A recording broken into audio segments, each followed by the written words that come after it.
Hi friends, சாயங்காலம் 3:30 மணிலிருந்து 4:30 மணி வரைக்கும் ஒரு குட்டி விளக்கு பார்க்கலாமா? சாயங்காலம் 3:30 மணிக்குள்ள நம்ம வீட்டுக்கு பால்கார் வந்துருவாங்க.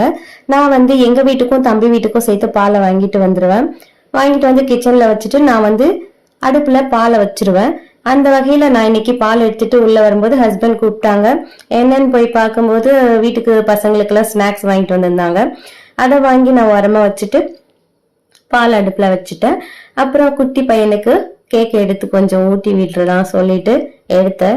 அவனுக்கு கொஞ்சம் ஊட்டி விட சொல்லிட்டு நாங்களும் கொஞ்சம் எக் பப்ஸ் சாப்பிட்டோம். அப்படியே எங்க ஹஸ்பண்ட் வாசல்ல இருக்கிற காய வச்சிருக்க ட்ரெஸ் எல்லாம் எடுத்து கொடுப்பாரு. கூடவே நம்ம தம்பி பையன் அவர் கூட விளையாடிட்டு இருப்பான். அவர் எடுத்துன்னு வந்து கொடுத்த உடனே நான் மடிச்சு வச்சிருவேன். மடிச்சு வச்சுட்டு அந்த கேப்ல டீ கொதிச்சிடும். இந்த டீயை நம்ம ஊத்தி எல்லாருக்கும் வீட்டுல இருக்க எல்லாருக்கும் கொடுத்துட்டு நம்மளும் கிளாஸ்ல ஊத்திட்டு வேடிக்கை பார்த்துக்கிட்டே ரிலாக்ஸா டீ குடிக்க வேண்டியதுதான். நம்ம அடுத்த வேலையை அடுத்த நேரங்கள்ல செஞ்சுப்போம். வீடியோ பிடிச்சா லைக் பண்ணுங்க, கமெண்ட் பண்ணுங்க, ஷேர் பண்ணுங்க, சப்ஸ்கிரைப் பண்ணுங்க.